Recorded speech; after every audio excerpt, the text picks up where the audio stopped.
আসসালামু আলাইকুম and welcome to another video. আজকে আমাদের ওয়ার্ড অফ দ্য ডে ছিল জসল, যার মানে ধাক্কাধাক্কি।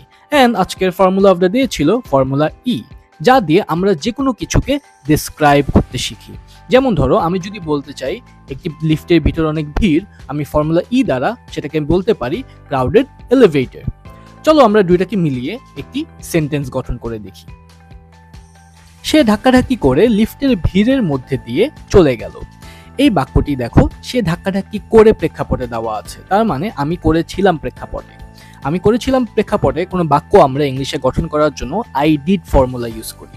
আয়ের জায়গায় বসবে বাক্যে যাকে নিয়ে কথা বলা হচ্ছে। এই বাক্যে কাকে নিয়ে কথা বলা হচ্ছে? সে, যার ইংলিশ হচ্ছে হি। এবং ডিডের জায়গায় বসবে ধাক্কাধাক্কি করার ডান রূপ, যা হলো জসল। সো সে ধাক্কাধাক্কি করলো, দাঁড়াচ্ছে হি জসলড। কিসের মধ্য দিয়ে? লিফটের ভিড়ের মধ্যে দিয়ে।